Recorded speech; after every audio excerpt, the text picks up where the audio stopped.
नमस्कार, आप देख रहे हैं जोरदार समाचार। जोरदार समाचार में आपका बहुत बहुत स्वागत है। खबरों को शुरू करने से पहले लाइक, शेयर, सब्सक्राइब जरूर करें। आज डूंगरी विधानसभा उपचुनाव में AIMIM प्रमुख असदुद्दीन ओवैसी का भी एंट्री हुआ।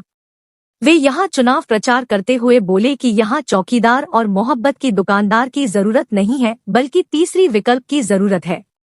उपचुनाव को लेकर AIMIM प्रमुख और सांसद असदुद्दीन ओवैसी ने चुनाव प्रचार करते हुए अपने पार्टी प्रत्याशी के समर्थन में हाई स्कूल मैदान में उपस्थित लोगों से वोट मांगा। वे सरकार और भाजपा पर भी हमला किया। उन्होंने कहा कि पिछले 19 साल में वोटर एक ही व्यक्ति को वोट देकर जिताते आए हैं। इस दौरान अपने क्षेत्र में ना कोई कारखाना लगवा सके और न ही नौजवानों को रोजगार की व्यवस्था कर सके। यहाँ के नौजवान रोजगार के लिए पलायन को विवश है। हेमंत सोरेन की सरकार में भी मॉब लिंचिंग पर रोक नहीं लगा।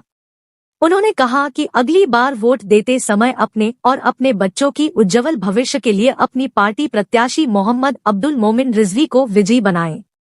इस दरमियान पार्टी के प्रदेश अध्यक्ष मोहम्मद शाकिर साहब और अन्य लोगों ने भी अपनी अपनी बातें रखी।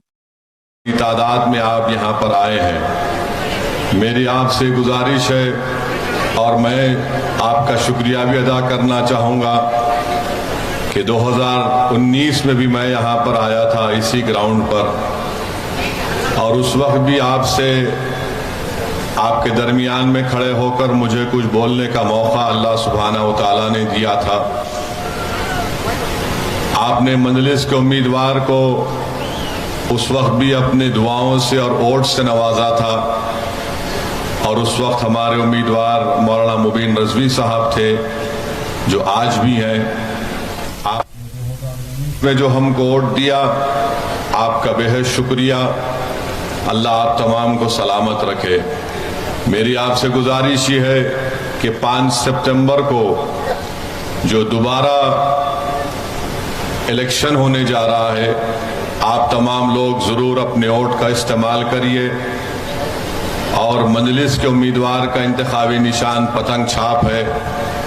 पतंग छाप पर बटन दबाकर आप अपने इत्तेहाद को कामयाब करिए, अपने सियासी शऊर को कामयाब करिए और इस विधानसभा के विकास के लिए, इस विधानसभा में गरीबों और मजलूमों की विकास के लिए, झारखंड की कमजोर और मजलूम अवाम की इंसाफ के लिए एक आवाज को आप झारखंड के विधानसभा में भिजाइए। आज मैं आपको बड़ी जिम्मेदारी के साथ ये बात कह रहा हूं कि जब तक आप अपने वोट से मुत्तहिद होकर, इत्तेहाद पैदा करके आप अपने वोट से मजलिस के उम्मीदवार को कामयाब नहीं करेंगे, याद रखिए मेरी इस बात को कि आपसे कभी इंसाफ नहीं होगा। आपके गांव में, आपके विधानसभा में विकास का काम नहीं होगा।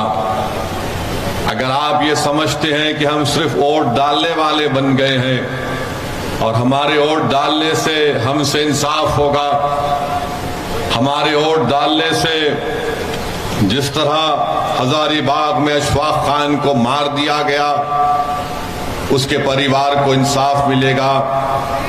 अगर आप ये समझ रहे हैं कि जिस तरीके से आज आए दिन झारखंड में मॉब लिंचिंग के जरिए से लोगों को मार दिया जाता है, वो रुक जाएगा, वो नहीं रुकेगा। मेरी ज़दा और माँ और बहनों, मेरे बुजुर्गों, मेरी इस बात का आप यकीन कर लो, ये उसी वक्त रुकेगा जब आपके लिए लड़ने वाला कोई एक MLA होगा जो झारखंड में जहां कहीं भी किसी गरीब, आदिवासी, मुसलमान या दलित पर जुल्म होगा, वो दौड़ता हुआ उस पीड़ित परिवार के दरमियान में पहुंचेगा, उनकी लड़ाई को अपनी लड़ाई समझेगा, वो अपनी तकलीफ समझकर वो इंसाफ की लड़ाई लड़ेगा। जब तक आप इस बात को नहीं समझेंगे, याद रखिए ये जुल्म जारी और सारी रहेगा।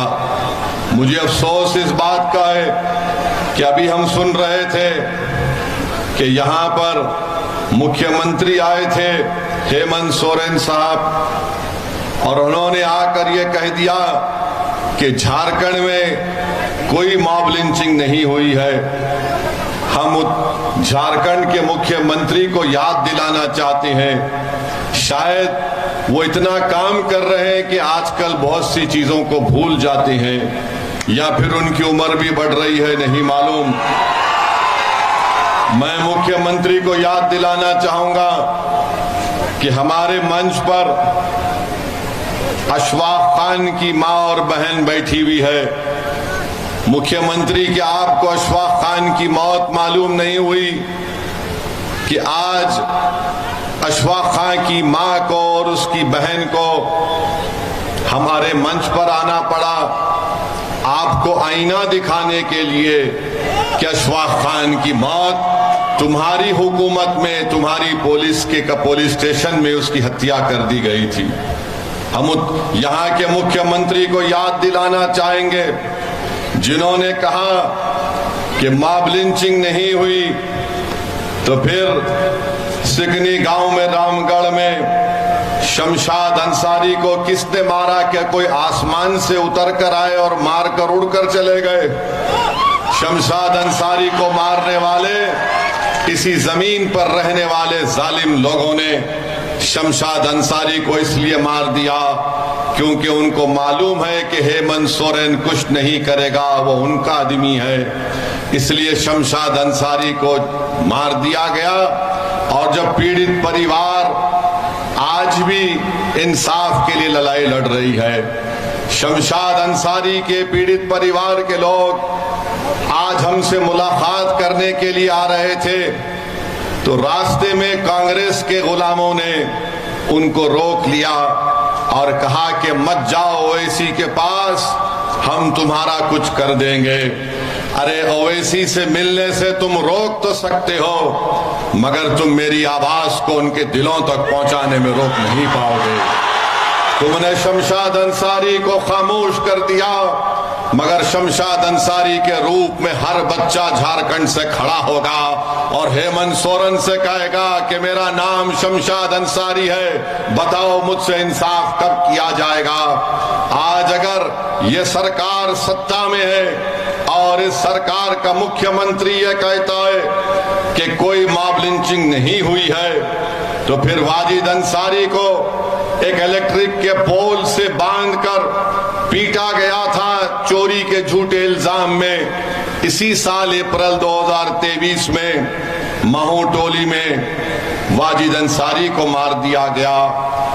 गरवाहा जिले में अप्रैल 2023 में वसीम सज्जाद पुलिस कस्टडी में मर जाता है। हेमंत सोरेन साहब, क्या आप सो रहे हैं? तो जागो और देखो कि तुम्हारे गरवा डिस्ट्रिक्ट में वसीम सज्जाद को कत्ल कर दिया गया। जमशेदपुर में 6 दुकानों को जो अल्पसंख्यक समाज मुसलमानों की थी उनको जला दिया गया। सरकार सेकुलर पार्टी की है, सरकार में कांग्रेस है, सरकार में राजद है और आपके राज में दुकानें जलती हैं। शमशाद अंसारी का कत्ल हो जाता है, मगर आप हमको गाली देते हैं।